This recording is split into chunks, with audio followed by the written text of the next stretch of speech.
Well, again, I mean, it depends on the. There are so many scenarios. There are so many scenarios. There are so many issues, as we've just said, that are affected by or that are relevant to identity rights. So there's no, there's not I would say a clear menu of actions that should be taken. I mean, obviously, there are two,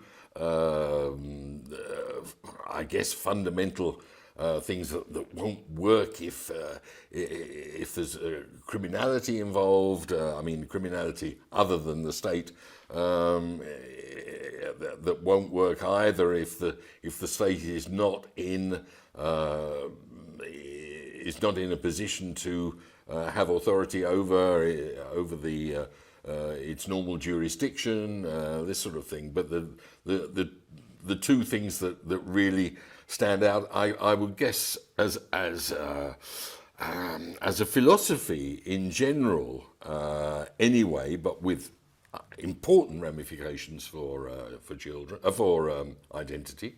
The first is that you do not, as a principle, you do not separate families. I mean, okay, we all know that sometimes it is necessary as a kind of last resort, because all efforts to keep the family together have failed. But you do not implement policies that involve the separation of families, and that includes the separation of children from their siblings, not just from their parents, but also from their siblings. So that's that I guess is the first one. And the second one is that if you do have to resort to the separation of children from the family, then the documentation and even I would say the physical links, or at least the geographical links of that child and his or her family must absolutely be maintained. But we must have more than a trace. We must have a very clear itinerary, if you like, of what is happening to that child who is no longer allowed to or able to live with his or her parents and or wider family.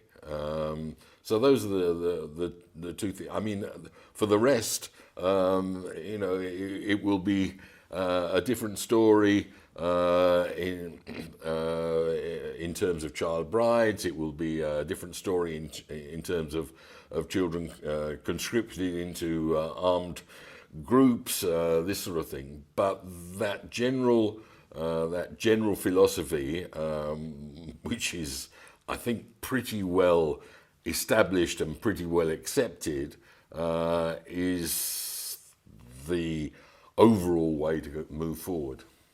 Well, the first priority is that the state needs to recognise its responsibility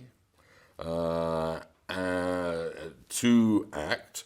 I mean, that responsibility can be as a result of direct accountability or indirect accountability, or at different levels and to different degrees and with different scopes. But the basic duty of the state is to recognise that it has some responsibility to its citizens or to any other person legally within that state's jurisdiction. It has the responsibility to respond to violations that have occurred, whether these violations be by the state itself or by third parties, individuals or agencies or whatever. So that's the first thing, and I say it's the first thing because, of course, in so many cases, states are trying to absolve themselves of responsibility, are trying to say, it wasn't us, the laws were not in place at that time, so it wasn't illegal, etc., etc. Find any excuse possible to avoid having to take action on to redress the situation or effect reparation or whatever is being requested by in the case in point. And therefore, if one manages to do that, it will already be a tremendous aspect of progress. And I'd say the other thing that I'd say is that they should have protocols in place. They should have accessible services known to which people who feel that their identity has been jeopardized or stolen or fabricated or whatever can address themselves, and that those services should have protocols in place which will enable them to do at least as much as is humanly possible to seek redress for the people concerned. Again, other than that, there are a whole range of measures that one would hope could be in place to ensure that violations are correctly addressed.